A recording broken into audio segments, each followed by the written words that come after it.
여러분, 이번에 벨기에 대사 부인이 조사받으러 경찰에 출두했는데요. 이거 그냥 페이크예요. 아무 의미 없어요. 면책 특권을 아직 포기하지 않았기 때문에 조사해도 처벌 못해요. 공소권 없음으로 아예 기소가 안 되는데요, 뭐. 그리고 기득권층의 노동자에 대한 갑질 문제보다 지금 더 큰 문제가 뭐냐면요. 벨기에 측이 이 문제를 인종차별, 즉 한국인의 중국인에 대한 차별이다 라고 물타기를 해서 한국인들 문제로 뒤집어 씌우고 있다는 거예요. BBC 등 국제적으로 벨기에 대사 사건이 널리 보도가 됐고 망신살이 뻗친 것으로 많이들 알고 계실 텐데요. 여러분, 막상 벨기에의 공영 언론은 한중 갈등 탓에 별거 아닌 문제가 이렇게 큰 문제가 됐다는 식으로 보도했어요. 한국이 중국인에 대해 인종차별적인 시선을 갖고 있어서 이 사건에 대해서 크게 문제를 삼는다는 거예요. 아니 여러분, 이거는 갑질 사건이고 잡고 보니 대사부인이었고 잡고 보니 중국인이었던 사건이었는데 어떻게 이걸 이렇게 거꾸로 뒤집어 씌우죠? 아주 전형적인 바꿔치기 수법이죠. 게다가 벨기에 대사관은 한국인을 인종차별주의자들이라고 욕하는 댓글에 좋아요라고 표시를 했죠. 여러분, 벨기에 대사관 명의 아이디로 좋아요라고 누른 게 실수일 수가 있나요? 실수가 아니겠죠?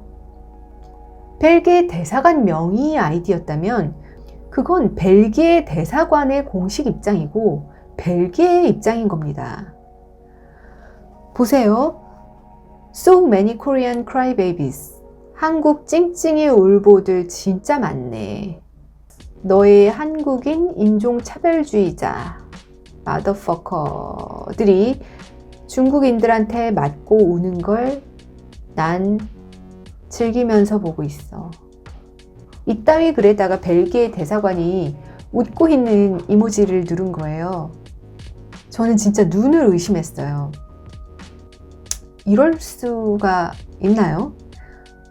이건 역으로 중국인인 대사 부인과 벨기에인 대사, 그리고 벨기에라는 나라가 한국에 대해 인종차별적 시각을 갖고 있다는 방증이고, 이번 폭행 사건과는 별개의 사건이기 때문에 우리 정부와 언론은 그에 대해서 반드시 짚고 넘어가야 한다고 봅니다.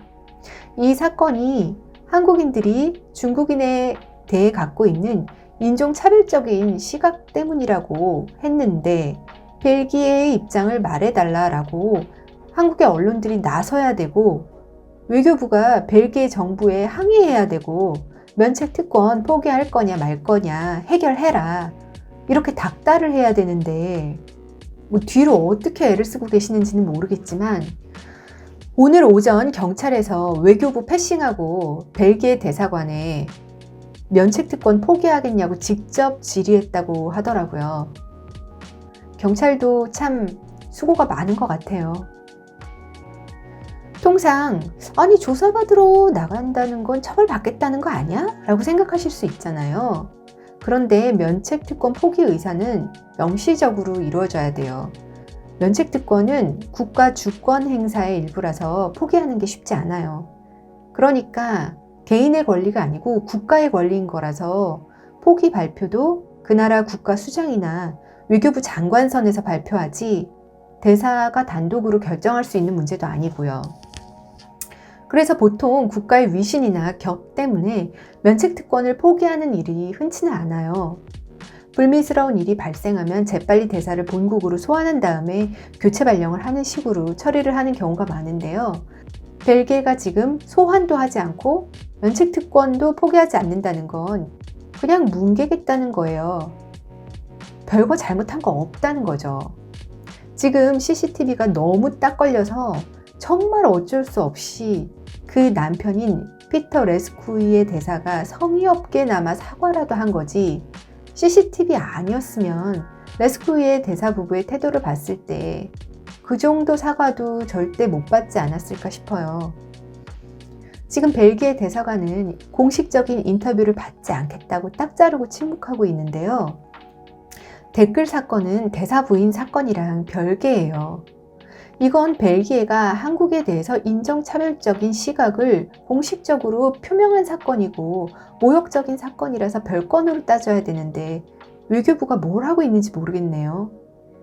뒤로 많이 애를 쓰시고 계시겠지만 국민들에게 무슨 활동을 하고 계신지 공개적으로 좀 알려주셨으면 좋겠어요. 그리고 이 사건을 모르시는 분들을 위해 잠시 정리를 해드리자면요. 피터 레스쿠의 벨기에 대사 부인인 샹 시우치의 여사가 지난 4월 9일 한남동의 한 의류 매장에서 1시간가량 머물면서 옷을 이것저것 입어본 다음에 사지 않고 나가셨는데 하필 이때 시앙 여사가 매장에서 파는 옷과 같은 옷을 입고 있었던 거죠. 그러니까 직원은 대사 부인이 착용한 걸 잊은 채 그냥 나갔다고 오해하고 확인차 따라 나간 겁니다. 그런데 이 시앙 여사가 직원이 막 익스큐즈미 하면서 막 말을 하는데 계속 중국어로 답을 하셨대요. 그러니까 말이 안 통하니까 어쩔 수 없이 죄송하다고 하면서 옷 라벨을 이렇게 뒤집어 보고 죄송하다고 하고 왔는데 이분이 씩씩거리면서 따라 들어오신 거죠. 방금 전까지 중국어 하시던 분이 가게 안에서는 영어로 매니저 부르라고 하시면서 직원의 뒤통수를 때리고 놀란 매니저가 이를 말리니까 매니저 뺨을 때리셨는데 이분이 또 30년 태극권을 연마하신 마스터 자격이 있는 태극권 고수세요. 이 때리는 이 스냅을 보세요. 너무 빠르고 너무 정확하잖아요. 뺨이 엄청 부풀어 올랐더라고요. 그리고 옆에 있는 손님이 놀라가지고 당신의 나라 아니라고 얘기하는데도 아랑곳하지 않고 매니저가 경찰 부르겠다고 했는데도 콧방귀도 끼지 않고 계시다가 경찰이 오니까 짠! 면책특권 있지롱 하고 귀가하신 거예요. 그렇다면 이건 전형적으로 특권과 힘을 과시하는 기득권의 노동자에 대한 갑질이잖아요. 그래서 이게 보도가 되고 CCTV로 폭력 장면이 적나라하게 보도가 되면서 난리가 나고 알고 보니 대사 부인이었고 중국인이었다라는 게 나중에 알려진 건데요. 처음에는 직원이 도둑 취급을 하니까 대사 부인이 화가 났겠지. 직원이 대사 부인 화가 나게 했겠지. 이런 의견도 있었는데 매장 내에서 탈의실이 있는데도 굳이 밖에서 신발까지 신은 채로 흰 바지를 막 입어보질 않나. 이런 비매너 장면까지 전부 다 나가면서 여론이 나빠지고 경찰에서 조사받으러 나오라고 연락이 가고 하니까 그제서야 대사관 측에서는 경찰에서 연락이 온 그날, 딱 그날 대사 부인이 뇌졸중으로 쓰러져서 중환자실에 입원해서 말을 할 수가 없는 상황이다 라면서 레스쿠에이 대사가 대신 사과문을 발표하는데 사과문이 또 가관이죠. 피해자에 대한 사과가 없어요. 한글에는 있는데 영문에는 없습니다. 교활하죠.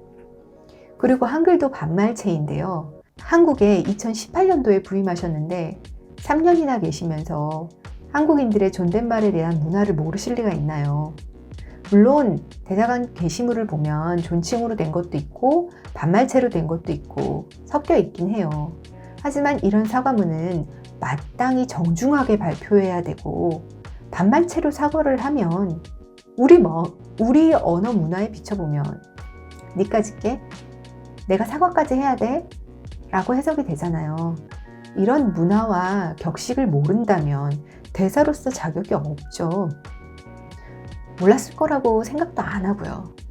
사실 여기까지도 화가 나는 부분인데 저는 더 큰 문제는 벨기에와 이 대사 부부가 갖고 있는 한국에 대한 인종차별적인 시선 같아요.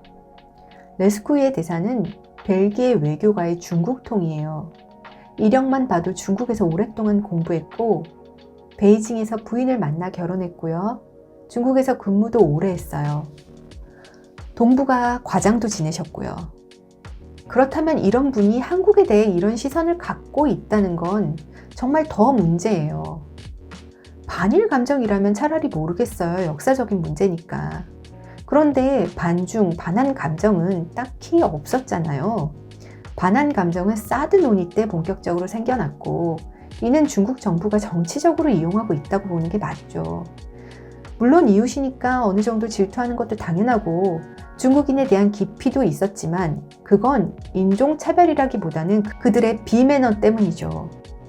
우리나라도 얼마 전까지만 해도 어글리 코리안이라는 말이 있었잖아요. 중국도 그런 단계를 겪고 있는 거고 경제가 발전하면 그런 비매너는 없어지기 마련인데 그걸 벨기에 대사가 갑질 사건이라는 본질을 덮고 그걸 갖고 와서 물타기를 하면서 한국인들을 인종차별주의자라고 호도하고 있다니 저는 그런 대응이 정말 이해가 가지 않습니다. 그렇다면 이건 벨기에 대사나 벨기에라는 나라가 한국을 그런 식으로 보고 있었다는 얘기밖에 안 되니까요.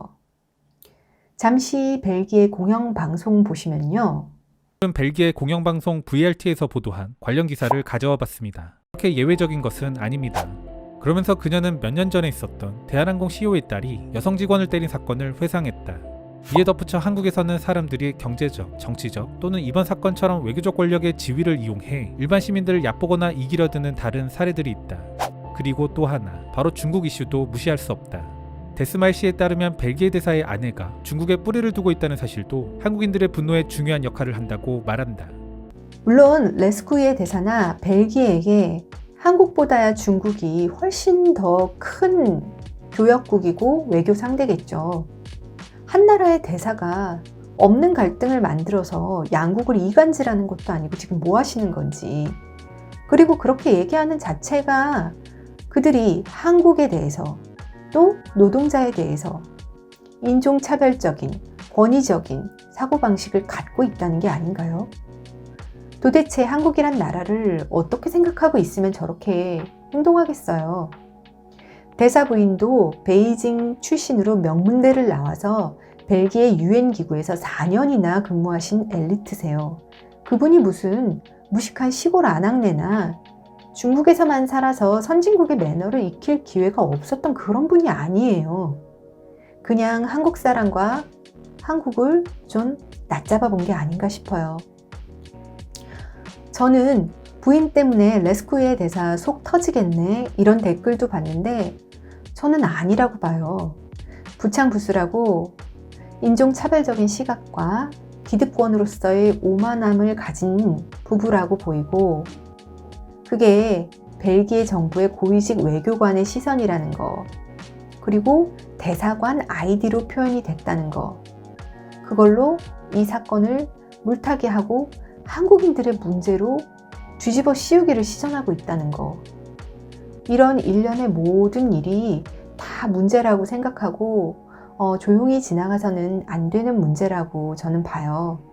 그래서 외교부와 언론도 좀 더 이 문제를 깊이 있게 다뤄주시기를 부탁드리고 싶네요. 저는 호가든을 좋아했는데 당분간 호가든은 먹지 않도록 하겠습니다.